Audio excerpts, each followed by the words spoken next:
शिवाय। राधे कृष्णा। भगवान विष्णु सृष्टि के पालनहार हैं और हिंदू धर्म में इनकी उपासना का बहुत ज़्यादा महत्व है। प्रत्येक मांगलिक कार्य को शुरू करने से पहले भगवान विष्णु का आशीर्वाद निश्चित रूप से लिया जाता है। भगवान विष्णु की आराधना करने से जीवन में सुख समृद्धि का आशीर्वाद प्राप्त होता है और सभी समस्याएं दूर हो जाती हैं। धर्मशास्त्रों में भगवान विष्णु को समर्पित कई स्तोत्र और मंत्रों का उल्लेख किया गया है। इनमें से एक है श्री विष्णु शतनाम स्तोत्र, जिसका पाठ प्रतिदिन करने से भगवान विष्णु बहुत जल्दी प्रसन्न हो जाते हैं। तो आइए हम सभी पूरी श्रद्धा के साथ श्री विष्णु शतनाम स्तोत्र का पाठ करते हैं। ओम वासुदेवं ऋषिकेशं वामनं जलशायिनं जनार्दनं हरिकृष्णं श्रीवक्षं गरुडध्वजं वाराहं पुण्डरीकाक्षं नृसिंहं नरकान्तिकम् अव्यक्तं शाश्वतं विष्णुमनन्तमजमव्ययम् नारायणं गदाधक्षं गोविन्दं कीर्तिभाजनम् गोवर्धनोद्धरं देवं भूधरं भुवनेश्वरं वेत्तारं यजपुरुषं यज्ञेशं यजुवाहकं चक्रपाणिं गदापाणिं शङ्खपाणिं नरोत्तमं वैकुण्ठं दुष्टदमनं भूगर्भं पितवाससं त्रिविक्रमं त्रिकालज्ञं त्रिमूर्तिं नन्दिकेश्वरं रामं हयग्रीवं भीमं रौद्रं भवोद्भवं श्रीपतिं श्रीधरं श्रीशं मङ्गलं मङ्गलायुधं दामोदरं दमोपेतं केशवं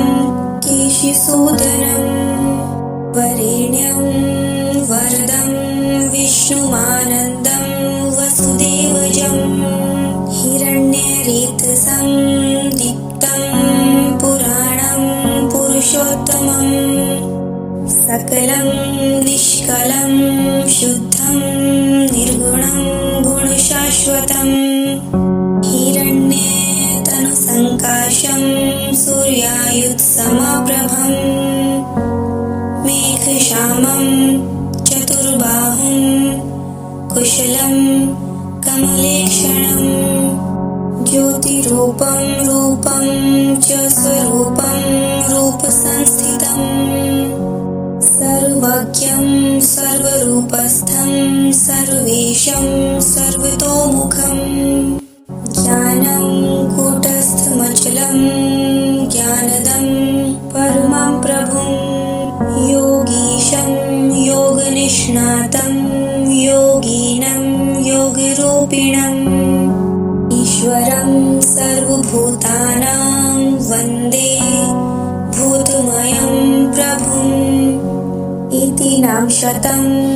दिव्यं वैष्णवं खलु पापहम् यासेन कथितं पूर्वं सर्वपापप्रणाशनं यः पठेत् प्रातरुत्थाय स भवेत् वैष्णवो नरः सर्वपापविशुद्धात्मा विष्णुसायुज्यमाप्नुयात् चान्द्रायण सहस्राणि कन्यादान शतानि च गवां लक्षसहस्राणि मुक्तिभागी भवेत् नरः अश्वमेधायुतं पुण्यं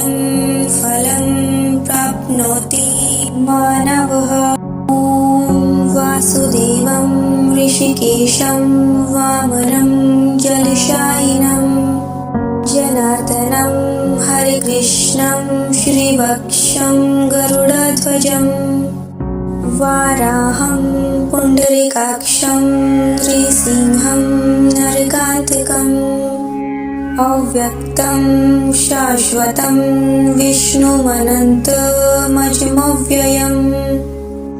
नारायणं गदाधक्षं गोविन्दं कीर्तिभाजनं गोवर्धनोद्धरं देवं भूधरं भुवनेश्वरं वेत्तारं यजपुरुषं यज्ञेशं यजुवाहकम् चक्रपाणिं गदापाणिं शङ्खपाणिं नरोत्तमं वैकुण्ठं दुष्टदमनं भूगर्भं पितवाससं त्रिविक्रमं त्रिकालज्ञं त्रिमूर्तिं नन्दिकेश्वरं रामं हयग्रीवं भीमं रौद्रं भवोद्भवं श्रीपतिं श्रीधरं श्रीशं मङ्गलं मङ्गलायुधं दामोदरं दमोपेतं केशवं केशिसूदनं वरेण्यं वरदं विष्णुमानन्दं वसुदेवजं हिरण्यरेतसं दीप्तं पुराणं पुरुषोत्तमं सकलं निष्कलं शुद्धं निर्गुणं गुणशाश्वतं हिरण्यतनुसङ्काशं सूर्यायुधसमप्रभं मेघश्यामं चतुर्बाहुं कुशलं कमलेक्षणं ज्योतिरूपं रूपं च स्वरूपं रूपसंस्थितं सर्वज्ञं सर्वरूपस्थं सर्वेशं सर्वतोमुखं ज्ञानं कूटस्थमचलं ज्ञानदं परमं प्रभुं योगीशं योगनिष्णातं योगिनं योगरूपिणम् ईश्वरं सर्वभूतानां वन्दे भूतमयं प्रभुम् इति नामशतं दिव्यं वैष्णवं खलु पापहम् यासेन कथितं पूर्वं सर्वपापप्रणाशनम् यः पठेत् प्रातरुत्थाय स भवेत् वैष्णवो नरः सर्वपापविशुद्धात्मा विष्णुसायुज्यमाप्नुयात् चान्द्रायण सहस्राणि कन्यादानशतानि च गवां लक्षसहस्राणि मुक्तिभागी भवेन्नरः अश्वमेधायुतं पुण्यं फलं प्राप्नोति मानवः ॐ वासुदेवं ऋषिकेशं वामनं जलशायिनं जनार्दनं हरिकृष्णं श्रीवक्षं गरुडध्वजं वाराहं पुण्डरीकाक्षं नृसिंहं नरकान्तिकम् अव्यक्तं शाश्वतं विष्णुमनन्तमजमव्ययम् नारायणं गदाधक्षं गोविन्दं कीर्तिभाजनं गोवर्धनोद्धरं देवं भूधरं भुवनेश्वरं वेत्तारं यजपुरुषं यज्ञेशं यजुवाहकम् चक्रपाणिं गदापाणिं शङ्खपाणिं नरोत्तमं वैकुण्ठं दुष्टदमनं भूगर्भं पितवाससं त्रिविक्रमं त्रिकालज्ञं त्रिमूर्तिं नन्दिकेश्वरं रामं रामं हयग्रीवं भीमं रौद्रं भवोद्भवं श्रीपतिं श्रीधरं श्रीशं मङ्गलं मङ्गलायुधं दामोदरं दमोपेतं केशवं केशिसूदनं वरेण्यं वरदं विष्णुमानन्दं वसुदेवजं हिरण्यरेतसं दीप्तं पुराणं पुरुषोत्तमं सकलं निष्कलं शुद्धं निर्गुणं गुणशाश्वतं हिरण्यतनुसङ्काशं सूर्यायुधसमप्रभं मेघश्यामं चतुर्बाहुं कुशलं कमलेक्षणं ज्योतिरूपं रूपं च स्वरूपं रूपसंस्थितं सर्वज्ञं सर्वरूपस्थं सर्वेशं सर्वतोमुखं ज्ञानं कूटस्थमचलं ज्ञानदं परमं प्रभुं योगीशं योगनिष्णातं योगिनं योगरूपिणम् ईश्वरं सर्वभूतानां वन्दे भूतमयं प्रभुम् इति नामशतं दिव्यं वैष्णवं खलु पापहम् यासेन कथितं पूर्वं सर्वपापप्रणाशनं यः पठेत् प्रातरुत्थाय स भवेत् वैष्णवो नरः सर्वपापविशुद्धात्मा विष्णुसायुज्यमाप्नुयात् चान्द्रायणसहस्राणि कन्यादानशतानि च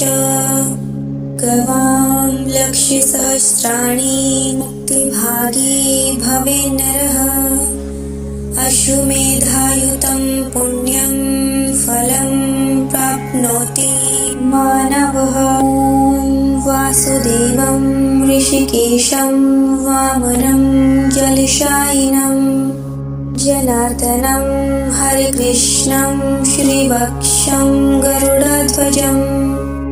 वाराहं पुण्डरीकाक्षं नृसिंहं नरकान्तिकम् अव्यक्तं शाश्वतं विष्णुमनन्तमजमव्ययम् नारायणं गदाधक्षं गोविन्दं कीर्तिभाजनं गोवर्धनोद्धरं देवं भूधरं भुवनेश्वरं वेत्तारं यजपुरुषं यज्ञेशं यजुवाहकम् चक्रपाणिं गदापाणिं शङ्खपाणिं नरोत्तमं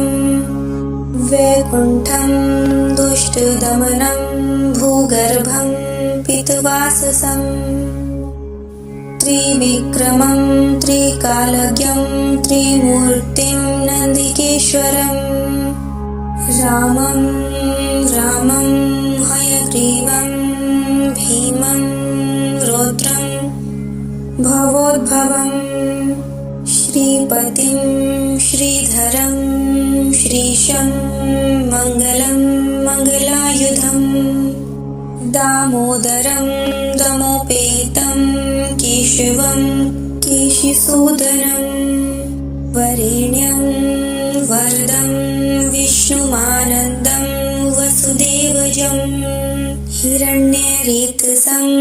दीप्तं पुराणं पुरुषोत्तमं सकलं निष्कलं शुद्धं निर्गुणं गुणशाश्वतं हिरण्यतनुसङ्काशं सूर्यायुधसमप्रभं मेघश्यामं चतुर्बाहुं कुशलं कमलेक्षणं ज्योतिरूपं रूपं च स्वरूपं रूपसंस्थितं सर्वज्ञं सर्वरूपस्थं सर्वेशं सर्वतोमुखं ज्ञानं कूटस्थमचलं ज्ञानदं परमं प्रभुं योगीशं योगनिष्णातं योगिनं योगरूपिणम् ईश्वरं सर्वभूतानां वन्दे भूतमयं प्रभुम् इति नामशतं दिव्यं वैष्णवं खलु पापहम् यासेन कथितं पूर्वं सर्वपापप्रणाशनम् यः पठेत् प्रातरुत्थाय स भवेत् वैष्णवो नरः सर्वपापविशुद्धात्मा विष्णुसायुज्यमाप्नुयात् चान्द्रायण सहस्राणि कन्यादान शतानि च गवां लक्षसहस्राणि मुक्तिभागी भवेन्नरः अश्वमेधायुतं पुण्यं फलं प्राप्नोति मानवः।